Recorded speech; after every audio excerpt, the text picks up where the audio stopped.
From the station working for you, this is WRTV News at Noon, streaming now. Frightening moments today for two Indianapolis firefighters. It came in the middle of a tough battle against an apartment fire in Beech Grove.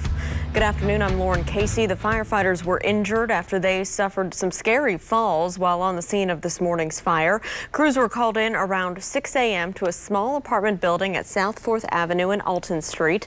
When they were battling the fire, one firefighter fell from the roof of the porch to the ground. That firefighter was taken to the hospital in serious condition, but Indianapolis Fire Department says that the condition has now been stabilized as of now. Another firefighter fell through the roof of the building to the floor, but luckily suffered only minor injuries. The fire department says all 8 residents were able to make it out safely. The cause of that fire is still under investigation, but of course we'll continue to keep you updated as we learn more. Just go to WRTV.com. Let's take a turn right now to our forecast on this Tuesday. Todd Clausen is standing by at home this midday. And Todd, what can people expect as they head out the door today? You know, the good news is it's bright out there. Lots of sunshine, Lauren. The bad news is it is chilly. You definitely need to have the jacket handy as temperatures today are just really struggling to warm. We're sitting in the 30s and 40s right now across the area. 38 in La Peru, 39 in Indianapolis, 42 is the current temperature in Bloomington. But when you factor in the wind, this is what it feels like. And it still feels like it's below freezing from Indy to Greenfield to Muncie to Peru at 29. Right at freezing is what it feels like in Lafayette, and it's all because of these pesky winds that are finally going to start to diminish here this afternoon. They kind of kicked up a little bit, and we have wind gusts between 20 and 30 miles per hour right now, but as we progress, again, the winds should start to recede just a little bit and things will become calmer. Thankfully, we have the sunshine out there, although there's a little more in the way of cloud cover off towards the east, but it's a bright afternoon for us. About 42 is all we can do for your actual temperature, but it's going to feel like it is in the 30s. And then once the sun sets and the winds calm this evening, it gets cold very quickly, and you're freezing by 8 p.m. We'll talk about your Wednesday morning forecast and beyond coming up in just a few minutes. Lauren. All right, Todd, thank you. Well, funeral services have been announced for an Indianapolis firefighter who died last week. Matthew Bennett died at a hospital after complaining of chest pains while responding to a call. Visitation will be this Sunday from noon until 8 p.m. at Crown Hill Funeral Home. A private funeral will be held Monday morning at 11 at Crown Hill. After the funeral, Bennett will be taken to a processional past his former station, IFD Station 1. He will then be buried at Crown Hill's Heroes of Public Safety section.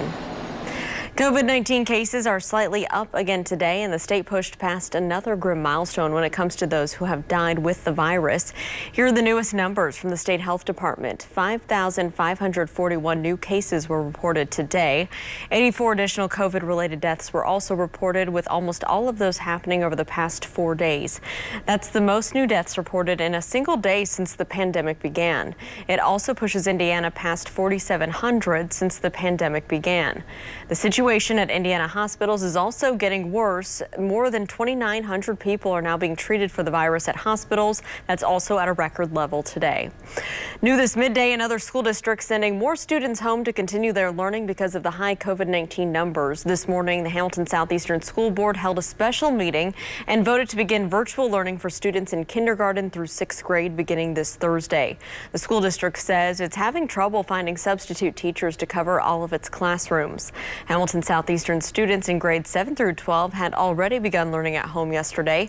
The school board says 100% virtual learning will continue for the entire district until at least December 4th. Grades 7 through 12 will remain virtual until the beginning of winter break on December 18th.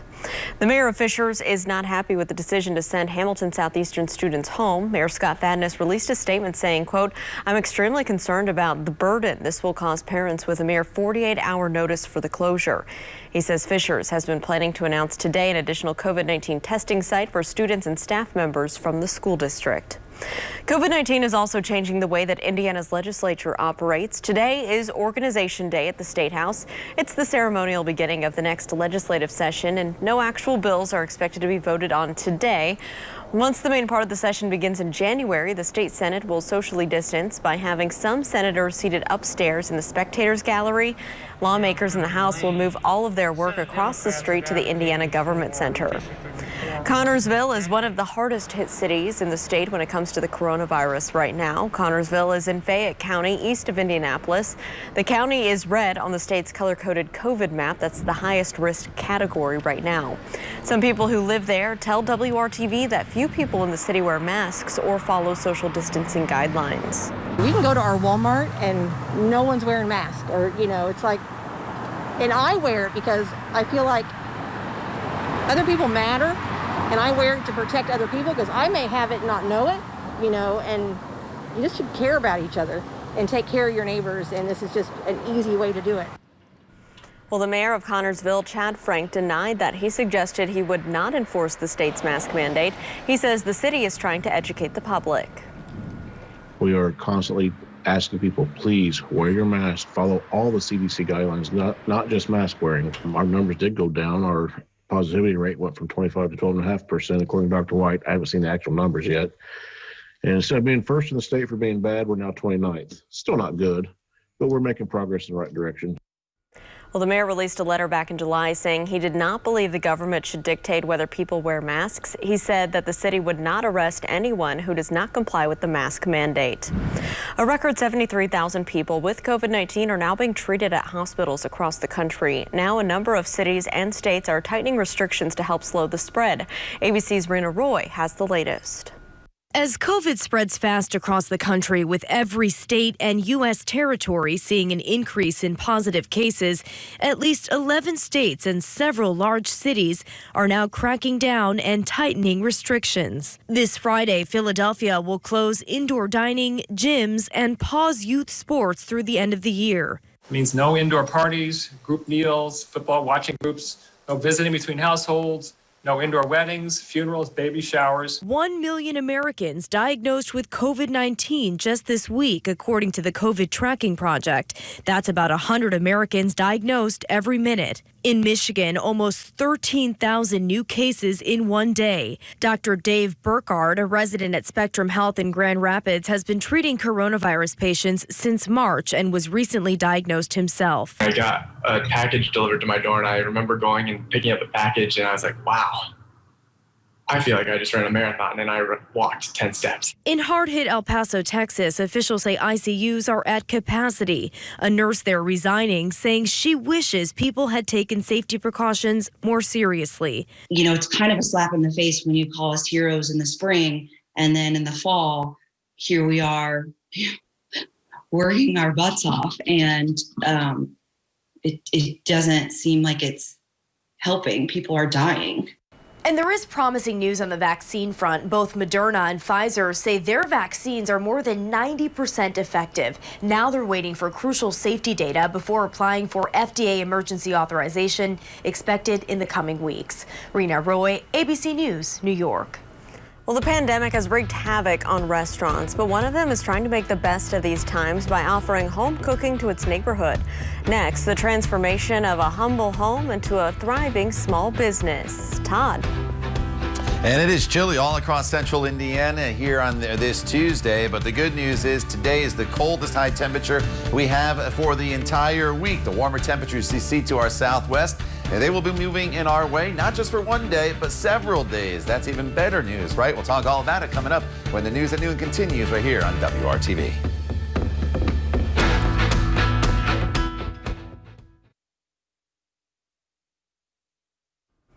Welcome back. A number of restaurants and other businesses we know have had to close permanently during this ongoing pandemic, but one restaurant says it's thriving by bringing homemade food to a small town. Tam's Cafe opened just off Oak Landon Road in August, and it used to be the home of Bonnie Reynolds. She says she moved there more than 50 years ago as a newlywed. She says it also used to be a place where people in the neighborhood would hang out. Well, now the restaurant's owner, Tammy Cunningham, is hoping that Tam's Cafe will be the next hangout spot in this house's history. It was just very, very neat to walk into it and have not been here since that time. And it really looks the same. They've painted and done a few changes, but it just brought back a lot of good old memories. Well, Cunningham says their business during the pandemic has been good. And she says they've already started promoting takeout service again in case restaurants have to be shut down. Well, it used to be a school bus, but now it's a lifesaver for a number of Hoosiers here. Next, we'll tell you the story about how it hopes to serve more people across our city, but it still needs help meeting its mission. Now let's take a live look outside right now at the city skyline here on this Tuesday. A chilly day as you're heading outside, but you can see the sunshine out there. We'll check in with Todd and get his full forecast for the week ahead coming up here on the News at Noon.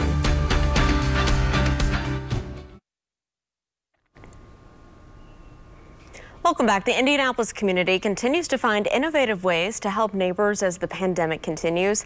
This rolling food pantry is just the latest example. Our own Cameron Riddle takes us on the bodega bus that could be stopping in a corner near you.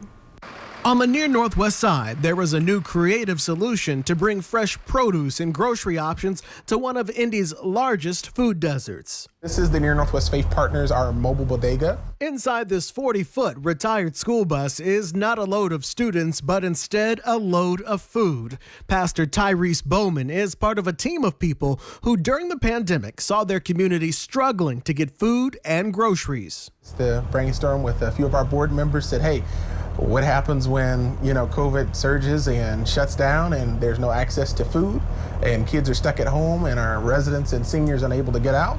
Right now, the two yellow buses serve as rolling food pantries, driving into the near northwest and Riverside neighborhoods, dropping off food, all for free.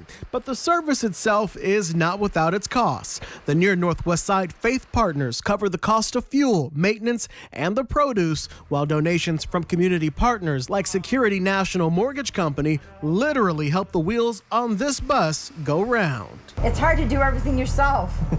Couples moving here from out of state because COVID, they lost their jobs out west.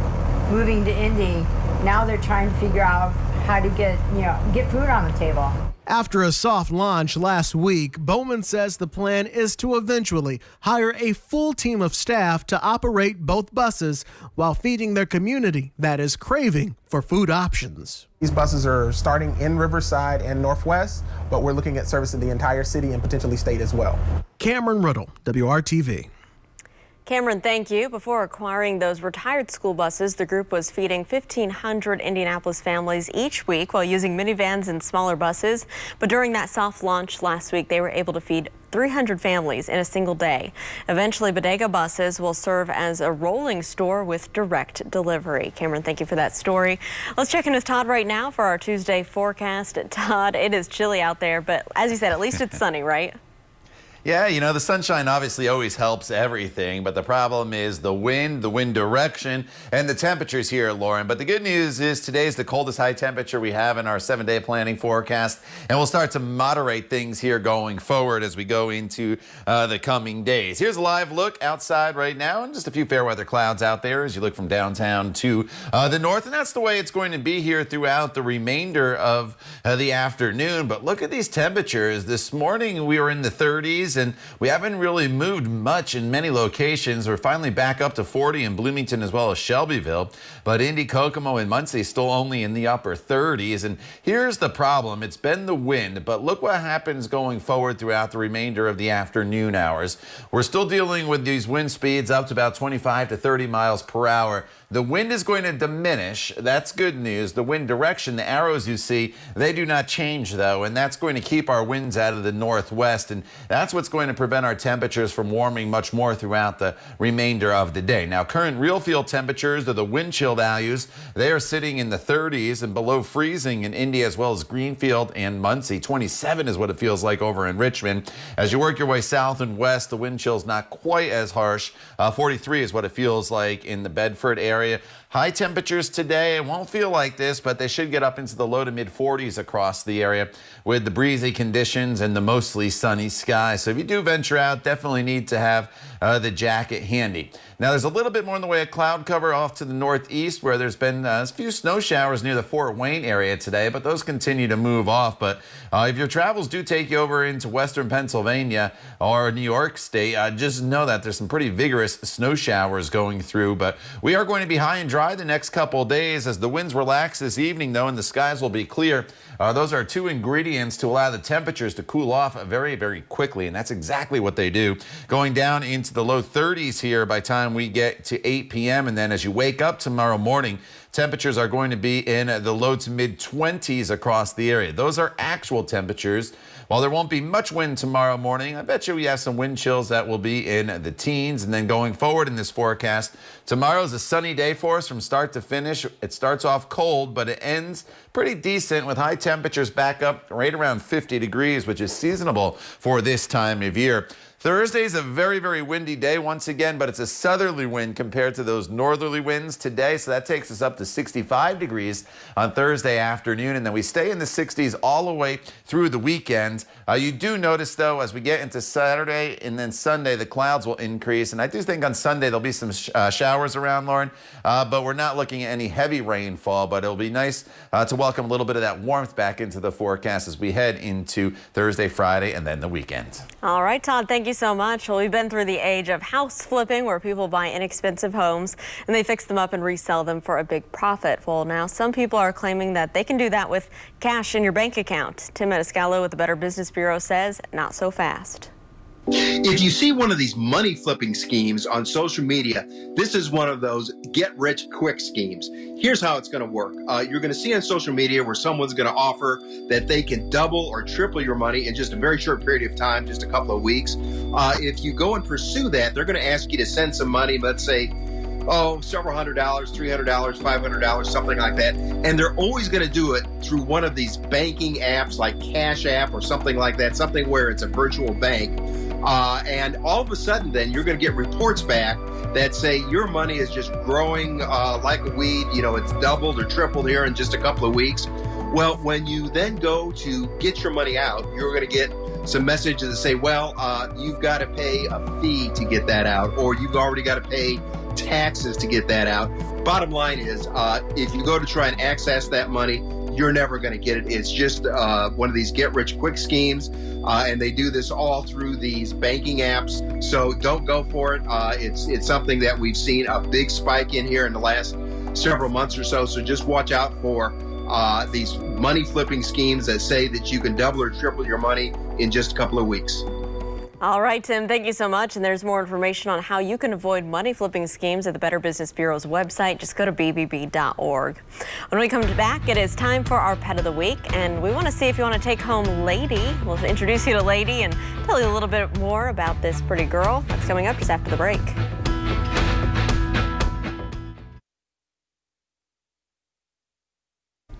It is Tuesday, so it means it's time for our Pet of the Week from Indy Humane. So how would you like a lady in your home?